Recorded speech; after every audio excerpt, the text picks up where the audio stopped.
According to a report published by IAMAI and Kantar Research India, Internet users are expected to reach 900 million by 2025 from 622 million Internet users in 2020, increasing at a CAGR of 45% until 2025.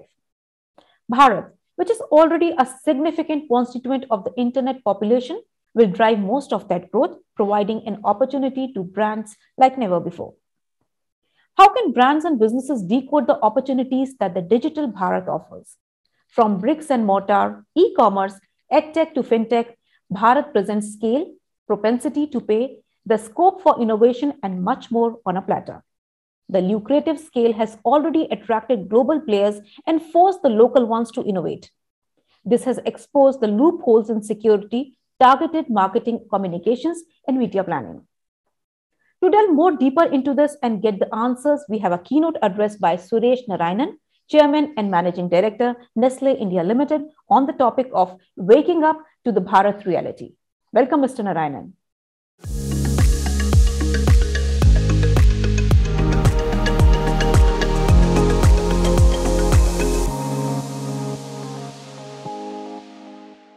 It's really a privilege and honor for me to address the Brand Bharat Virtual Summit, virtual because that is the calling of the times, and really talk to you about a very exciting topic, which is on celebrating the unmetro phenomenon. I do hope that as I speak to you, you and your families and your loved ones are all safe in this pandemic, because what I am going to talk to you about is at the end of this cloud, there is a rainbow, and that is the rainbow of opportunity. So if there is one single message that I would like to leave you with, it is with the fact that unlock is the phenomenon that will follow the unmetro opportunity that you have. Let me frame it in terms of a few constituents that might be important. And all that I'm saying is stuff that is available in the published literature. Is really putting together some facts and some opportunities and some perspectives, since I happen to also head a very large and respected company, Nestle, to give you some of the experiences that have come out of this. And I will frame it in terms of what I call the 5 C's: the context, the consumer, the consumption driver, the conversation and connectivity, and finally creation. So these are 5 elements of what I would say are essential in unlocking the cities and towns and opportunities that go beyond the traditional metros and large cities. So India lives, as all of you know, ladies and gentlemen, as all Indians, we all know that India lives beyond the 53 megacities and metros. Today, Bharat, as we define it, is 7,935 towns and about 640,000 villages. It accounts for about 167 million rural households versus 78 million urban households. So you see where the weight of Bharat is. The challenge for all of us, and whether we are a global brand, a regional brand, a local brand, or a micro level brand, the challenge for us is not just make in India, but it is to make for Indians, and indeed now, in the opportunity context that I'm talking to you about, making for Bharat. We are the 7th largest by area in the world. We are number 2 in terms of population. And the central theme of the context of our country is diversity. We have 22 official languages. You all know it. There are 121 languages that are spoken by more than 10,000 people. We have more than 30 plus cuisines, and hence we are a very much of a foodie nation, but an Epicurean nation where food tastes, food textures, food history, and food nutrition is important to us. We have 96 festivals, and these are just the major ones. So there's one festival every 4 days that you can think of. So we are constantly celebrating. Even in these times, we are constantly celebrating. We are a $2.7 trillion economy. We are proud to be in the 6th largest position and expected by 2030 to be the third largest economy. We have close to 500 million working population. That's only second to China. 94% of our workers are in unincorporated, unorganized enterprises with limited social security. So that sets you the context of the country and context of the opportunity. Who's our consumer? Our consumer are all young. The median age of India is 29 years, and 2/3 of our population are millennials and Generation Z. So those largely born after 1992. So these are all very young people.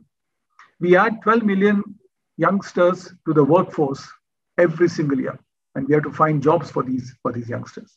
We are a young, wired, and mobile India, and that gives you the dimensional change that India has had. We have more than 1 billion mobile phones, 1.15 as I've got the information with me, 724 million mobile internet users, and we are in the throes of the 3V revolution. What are these 3Vs?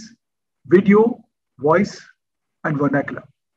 Integration of Indian languages in the voice assistant, for example, has been the strongest growth driver for tech in this country.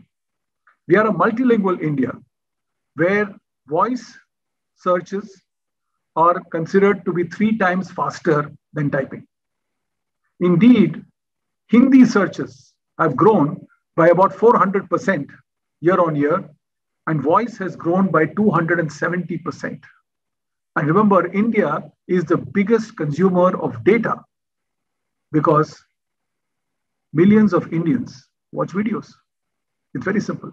So the communication that you need to follow to get to the consumer today is not adapted commercials, is not English commercials that are going to be translated.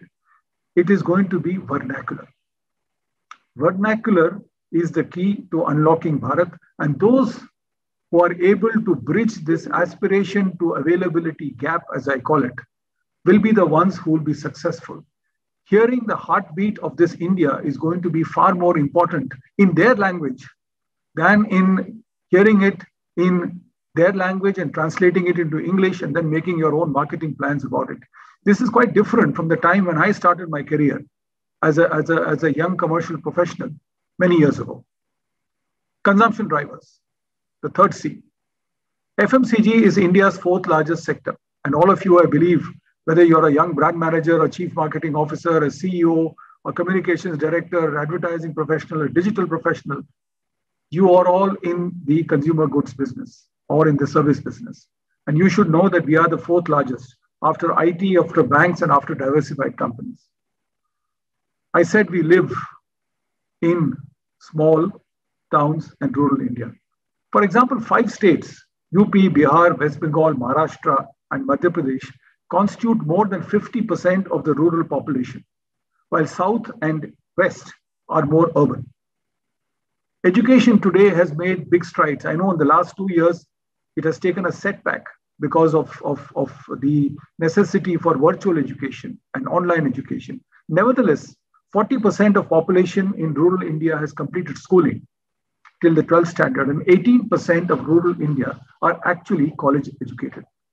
Therefore, the consumption, while it rests squarely in large terms in the mega cities and top metros at about 45%, yet 55% comes from town class 2 to 6 and from rural India, which is almost 40% of consumption. Packaged goods are still only making their rudimentary entries. I say this as the chairman of Nestle.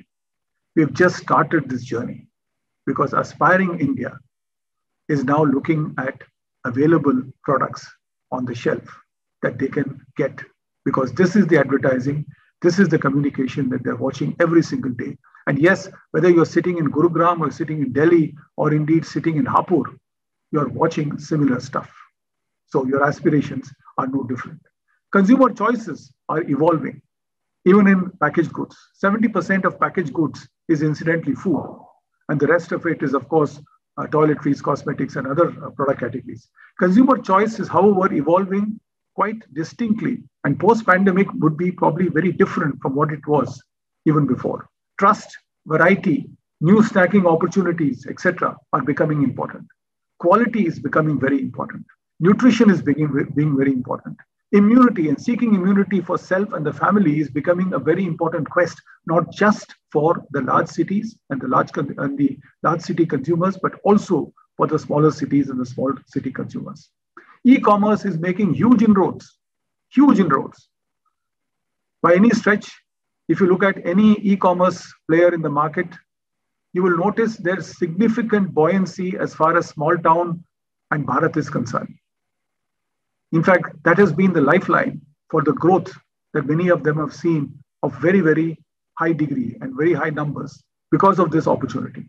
So the brands, the simple message I want to leave you with, the brands that resonate, that recalibrate, and that research are the brands of the future. And I'm very proud that brands like Maggi, Munch, Nescafe, and others in my portfolio of Nestle are brands that are resonating. In fact, it's interesting that when Blinkit did a recent survey, and Blinkit is the new name for Grofers, as you know, they found that the snack of choice of the nation, the midnight snack of choice of the nation was Maggi, 2.2 million servings every single day. That tells you that it is no longer an urban brand, that rural consumers, that semi-urban consumers also love a brand like this. And consumer insight. This is all based on consumer insight. Consumer insight, its synthesis, customization, cultivation, and the use of data is going to be very, very important. Many companies are talking about analytics as being the cutting edge of the marketing discipline. Today, to be a great marketeer, you have to know digital, you have to be preferably a digital native. And what's more important is you have to be able to study, read, imbibe, inculcate, and digest data. Unless you're able to do that, you can't have a very successful marketing plan. In terms of connections and conversations, what is becoming important? What is becoming important is for companies to be involving themselves at the grassroots, not just in perfunctory terms doing a distribution job. At Nestle, we believe in purpose, people, and partnerships. These are 3 Ps amongst the 5 Ps that are relevant to this particular topic. We build an ecosystem for Bharat. We deal with 100,000 milk farmers, 3,500 coffee farmers, about 1,250 spice farmers, 600 suppliers, 1,700 distributors. We contribute about 35 billion to the exchequer every single year. We are part of the ecosystem of this country. And that is important because it is building this ecosystem and nurturing this ecosystem that is going to build the new Bharat. It is not going to be for people who just come in, who do a few perfunctory acts and who hope and pray that their brands stick. Brands stick when there is emotion, when there is relationship, when there is payoff, when there is give and take, and when there is a sustainability and a longevity that the consumer is looking at that says, this brand is for this country and I'm proud to consume this brand. We are therefore in a situation where connections that go beyond conversations, curating of relationships is going to be the most important dimension of the connections and conversations. Of course, it all has to be on digital. Today, we spend almost 60% of our advertising and marketing spends on key brands and on vernacular. Vernacular is becoming very, very important. It's important to be heard and to be understood. And all this is in a digital medium. As a company, we use not just the normal distribution platforms that we have got, but we also have got different websites. Ask Nestle, for example, is our nutrition website, where you can go and you can seek information on brands, on recipes, on occasions, on common nutrition issues, etc., etc. Why do we do it? Because service and product goes together today. It's no longer just a great product. It is how you serve it to the consumer, how you deliver the proposition to the consumer, how it sticks to the consumer for all times to come. And that is the final C that I'm talking to you about, the act of creation. The act of creation is going to break one important rule. which is one single product that goes all across geographies and is sold in the same manner. Customizing your portfolio to Bharat is going to be very, very important because the Bharat consumer deserves that. All sizes do not fit all.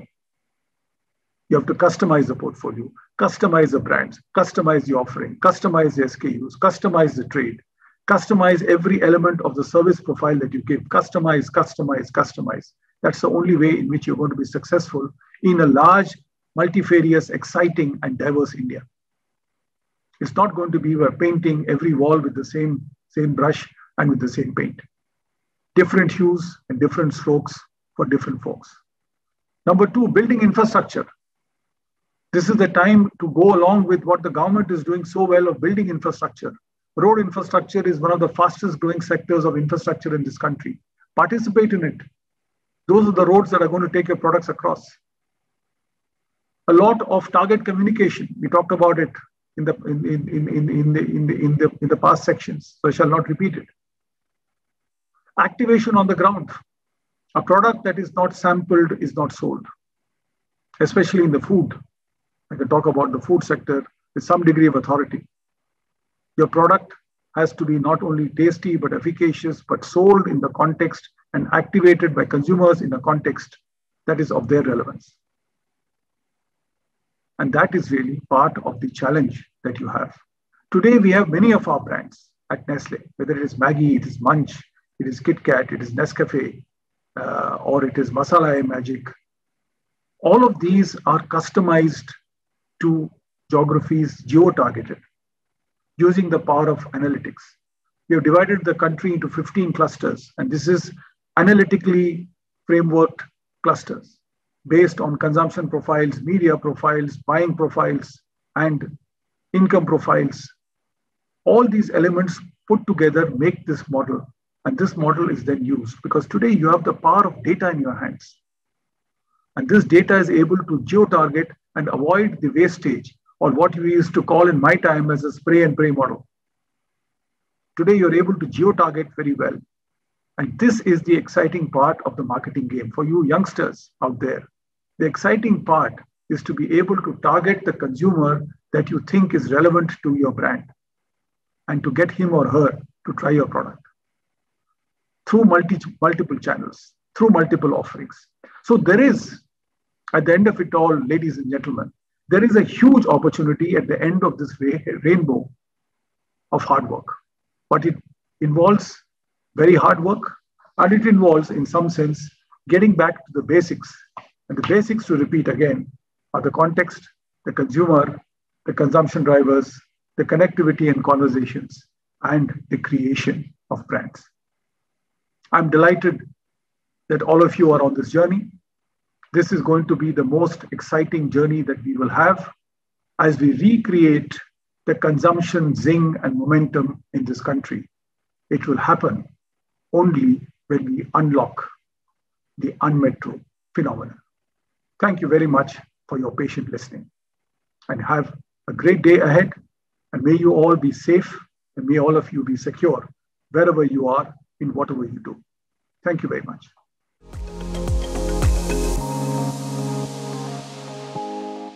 Thank you, Mr. Narayanan, for sharing the reality of Bharat and what all opportunities are lying ahead for the brands to explore. Dear viewers, there's a lot to learn and share from these sessions. Filter out the key learnings and share with your peers on social media using the hashtag #ETBrandBharat. Let's move ahead for the next session. Stay tuned, everyone.